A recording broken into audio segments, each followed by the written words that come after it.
Welcome to the Gimmes podcast. I'm Drew Solomon. And I'm Danny Chad. This is our 5th interview for the podcast, and we just had to bring this special guest on for such a special episode. First one back in 3 weeks. You know the vibes. Team USA long drive member, top 8 at the World Long Drive Championship in 2017, 2018 World Champion, and now the 12th ranked long driver in the world, and above all, #1 dog dad, Wes Patterson. Yeah. Dude, love it. What's going on, boys? I'm glad to be here, man. How you doing, Wes? We appreciate you doing this. We just have a few questions for you today. We're looking forward to hearing your thoughts you could offer to the golf world and just see what's on your mind. We're going to pick it. Looking forward to it. Nice, let's knock it out. Yeah, let's get into it right now. What got you into long drive, and have you simply just fallen in love with murdering the ball? That's a very long story, but we'll put it together really quickly. So, obviously played golf my whole life. I played high level in baseball and golf, but decided to go with the college baseball route. Played a little bit of pro ball after that, and then got back into playing golf professionally. I think in 2015. 15 through 17. And just like a lot of professional golfers ran out of money and realized everybody's good. So I was like, might have to figure out a day job. And then, so when I was, before I got out of golf, my buddy and my brother were like, dude, you hit it past everybody when you play. Why don't you go try this long drive deal? And just showed up to 2017 World Championships and almost ran the whole table. So made more money that week than I did playing for like 2.5 years. So I think I made the right idea, but it's a lot easier hitting one club than 14, but we're getting back at it. That's what's up. When it comes to the weight room, what are some of the specific changes and focuses that you have incorporated into your routine specifically to be able to murder the ball? I love how you guys keep using the term murder the ball. Dude, it really, I mean, it's changed a lot. So like, obviously, like I said, come back from the baseball route and your strength and all that stuff, you're trying to push up as much weight as possible. When you get into golf, there's a lot of different dynamic movements that create speed. So you're trying to more or less work on mobility and trying to train the right way. So it completely changed for me. It went from trying to be yoked like a frat daddy like you guys, or trying to train with more of a purpose. So one of my best friends, Alex Pop, who has a few guys out on tour right now, is a golf fitness trainer. So we went to work in 17 and really kind of worked on dynamic moves and a lot more mobility stuff and getting after it. Awesome. Yeah, that's nice to hear. I can't even imagine the feelings and thoughts running through your head during this moment, but I'd love for you to try and help me understand what it's like to win a GIS World Championship. Dude, that's definitely a loaded question. I don't know how much you guys read up on that story, but that was a championship in China in 2018, and obviously winning it against some of the best guys in the world was a tremendous feeling. But we also it came along with a $150,000 paycheck that never came for about 11 and a half months. So talk about being excited about winning a championship, being the best in the world, winning a good chunk of change, and then freaking out for 11 months where you're going until that paycheck came. So that's definitely a loaded question, but dude, it's, you know how it is, man. Anytime you win, it's unbelievable feeling, and it's something that you strive for. Right. That's really I was watching kind of a bunch of different clips on that, and just the way that it's just like operated is just so ridiculously cool. Just like all the walk-ups and everything. It's just unbelievable. Yeah. So next question. Most golfers we've interviewed have said that it was their parents or family members who got them into the game of golf. Who was it for you? I mean, I hate to be that guy and not give you an interesting answer, but it's definitely my dad. So I wish I had a cooler one than that. But no, I started playing probably, before I even remember. And I remember playing at the country club growing up, gambling with my dad's buddies, like 8 years old. So, and then I was out driving a bike when I was like 10. So it was a good time, but definitely my dad got me into it. Who was like a coach or maybe mentor who also like helped you out with your golf game? With my golf game, I mean, there's too many to even count. I'm really blessed to be down here in Jupiter, Florida, with a lot of guys that are on tour now, and a lot of guys that have made a fortune playing this game, I mean, the list is too long to even talk about guys that have helped me out, from Ryan Armour, Russ Cochran, Mark Kakenbeck, those guys that are out down here. Hell, even Dustin Johnson being in the same gym. But really, I mean, it's kind of in the golf, obviously golf is a mental game. And I would probably say Mike Romano, who's a buddy of mine who I actually played professional baseball with, who's a sports psychologist now, I would say it's probably helped me the most on the course and off the course with the mental stuff. And it's not even, I mean, it's stuff that you do without even having a golf club in your hand. So, but yeah, I'd probably say Mike's helped me a lot. Yeah, that's awesome to have all those different mentors and to have all these different people just around you, just kind of going for the same thing. It's just like, I couldn't even imagine. So yeah. Very, very happy for you in that sense. Is repetition for long drive as important as it might be for other sports? Yeah, I mean, I would say it's probably, I mean, repetition, yes. I mean, you're building a golf swing that's maximizing speed, but I would say repetition more or less is the conditioning part of it. We hit a lot of golf balls in a short period of time, and you're trying to obviously swing as hard as you can or damn near close to it the whole time. So I would say repetitions, mainly the conditioning part of it, is the most beneficial. A quick follow up, if you don't mind, how is like if you're swinging the club as hard as humanly possible, how is the recovery, and what do you do on a daily basis to make sure that you recover and are able to do this type of repetition on a daily basis? Oh, dude, that's a good question. And if you ask Alex, my trainer, he would tell me I don't do anything. I should do more. But I mean, and you guys are young, so you guys haven't hit that spot yet. But once you get old enough, you start realizing rest and doing, as little as possible is more beneficial than trying to bang golf balls. But I mean, yeah, you go your typical like ice bath stuff. I had my knee scoped 3 or 4 months ago, almost 4 months ago. So that's one thing I've had to deal with this past year and this past World Championships a couple weeks ago is really monitoring that. But I mean, it's a lot of stretching, a lot of mobility work, and then your old school ice what hurts. Yeah, no, 100%. So our next question is gonna hit a little close to home. All right, let me share this story to one of the best dog owners on the planet. About a month ago, me and my buddy Ryan Schmid, shout out Schmid, my boy, I drove to Ocala and met this random lady and got a black lab hound mix for $50 and named her Chloe with a K. Keep in mind, against my parents' wishes, they told me absolutely don't do that.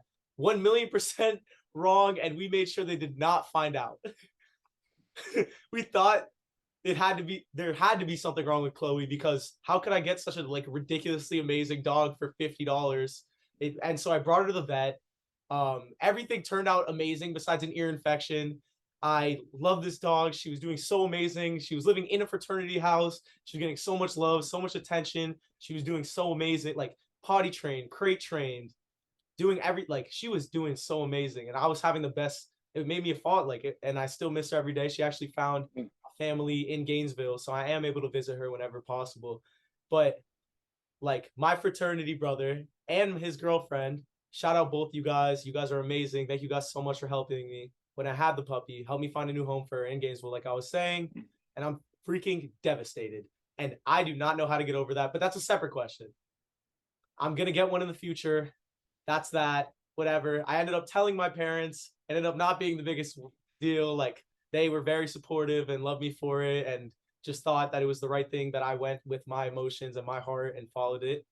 But wasn't the best investment for me as a college student with not a lot of money. But with that being said, Lulu and Callaway are two of the cutest dogs on the planet, and it looks like they've been loving their life with you. I need a little advice about raising a dog since mine didn't go according to plan. How much time you got, buddy? Hey, man, we got all day. I will tell you. So, and the cool thing about Lulu and Callaway, they're both only $800, and most golden deals go about $5,000 now. So we've been truly blessed, and it was definitely funny because we're $800 for a golden doodle, but they turned out perfectly. So, advice, I would say patience, definitely patience. It's funny, both of them are completely opposite. Lulu is an absolute angel and doesn't do any, and she is literally the best. And then Callaway is The sweetest dog, but absolutely an ADD kid running around. So it's definitely a happy mix. But dude, you know how it is. Dogs, they are loyal, man. And I've honestly, we got Callaway about a year and a half after Lulu, but like I was going through a lot in 18 and 19, and that's a whole different story. But if it wasn't for my wife and that damn dog Lulu, I don't know how I would have made it through. So it's really cool that the bonds and but yeah, I mean, yeah, no, what's better than a dog's love, bro? Yeah, no, to be quite honest, the same kind of thing happened. It was going through with me, and I and I thought that that would be the best option for me to have some type of companionship and have some sort. Oh my God, there we are. Is that Look, Callaway? This is Callaway. You know, look, buddy. Puppy. Dude, he's the best. Look, hey, come here. He's a good dude. Oh, you want to say hey? Oh, you want to say hey? Yeah. Look at this dog, Dad. Yeah. Wow. Wow. I mean, he's easy though. They're easy, man. So I definitely, we're definitely blessed. Maybe I'll get he's a good dude. Dude, they're awesome, man. You got to take care of them though. They like, and I'll give Maddie credit. She brushes them a lot, but if you don't brush them, they get mad and they're tough to deal with. So if you get one, you better stay on top of that. Yeah, definitely got to find a wife. And then, dude, hold on. Look at this one. Look who decided to show up here. Lily. Hey, Lily. Hey, look. What's up, No, Pop? you want to say hey? They're the guest. They're the best. They're the best. Yeah. Wow. So that's awesome. Yeah. So we're gonna. It was raining earlier, but we might take a stroll. You can't say the WLK walk around here; they'll go nuts. So. I mean, they're devastated if we don't go for it. But all right, let's go. All right, so now we're going to get into our favorite section, the Explain That Post section. We're going to start with the Instagram, then we'll go to the TikTok. Let's get after it. We want to hear your thoughts and maybe the backstory behind the post. So here we go. Let us know. Am I supposed to be this nervous right now? No. Steve Landell. That's back in the day. Dude. So I was playing in Sydney, Australia. So in the Australian Baseball League, playing for the Sydney Blue Sox, and then Steve Landell is actually living with us, with our host family over there. He's a left-handed pitcher, and he's out in Phoenix. Awesome guy. He's actually he's coming to our music festival, which I don't know if you guys know that, but I'm part of the music festival. So hopefully we can see you guys in Phoenix next month. But this was, we got shot. They did a shoot for the newspaper in Sydney. So that's what this was all about. So all these fake laughs right here, those not genuine, not genuine at all. But it was a hell of a time. Love it. All right, let's move to the TikTok. This Callaway, one, come here. Not really the most funny, I would say, but definitely the coolest one we found. Yeah. So let's explain this one. Man, you get this spot. So put me into it, and I showed up and had no expectations. Did it well, and then after the first day, I kind of knew I had a chance. And I just wrote that out, and that's where I am right now. It's such an amazing story when you're talking about this sport and going to the World Championship. And when you got to that final night, and the lights were on, and the music's playing, and you realize, man, I'm here. Was it at that point that you realized maybe Jonathan Coachman talking there? Reese is a great guy, ambassador for the sport, and when I knew that he was number one in the world, and I beat him, I knew I had a chance. I knew I was supposed to be there. And after that, I was playing with house money. I was playing with house money. I wasn't supposed to be there. Nobody knew who I was.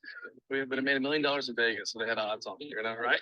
And it really is one of the best experiences of my life in sports. And I've made it pretty high for multiple sports. Looking back on it, I was like, it was crazy I was there, but I was probably blacked out the whole time. So, all right. This is actually kind of a funny backstory. So obviously that's 2017. When the club broke off my back, drilled a guy in the stands. Hit Dean Jarvis in the stands. Still a sore subject because it had like 50 million views, and I made $0 off of it because NBC makes us sign off the rights. But that video, I know we were doing an interview, me, Josh Cassidy, with Jonathan Coach, and that's kind of where the storytelling of that thing is from. But that video is actually coming after. If you scroll through my TikTok, I had a video that had like 900,000 views that had all my yardages with my irons. And there's like 29,000 comments, and 28,999 of them are negative. So they're all just like, this is a joke. I had no idea what cap meant. So I saw these blue caps, and I was like, I had to call my buddy. I'm like, what does cap mean? So, which was kind of funny. You look back on it now. So, but yeah, I was getting so much negative feedback from these people, and it was like, so my buddy who's Danilo Lewis, he is the media guy for the Chainsmokers. So all the pictures you see of the Chainsmokers, he's the one that actually takes it. He's on tour and all that stuff. So he's the one that actually edited this video. He's like, let me post this on your TikTok and kind of announce your presence and get back at all these haters. So that's where that video came from, which I thought was really cool to do that. But obviously breaking a shaft and hitting the guy who stands on television with a couple million people watching, it's pretty wild story. We talked about you murdering the ball, but you almost just murdered that man.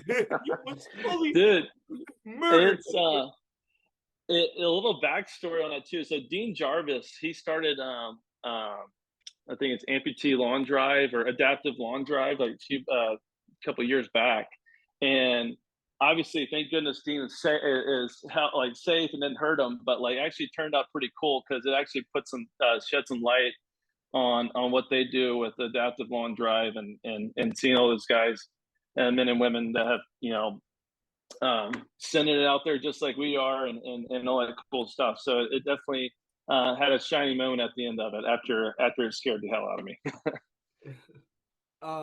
Now here's our final question for you, Wes. When can the Gimmes podcast play a 2v1 scramble versus you? Whenever you guys want that noise.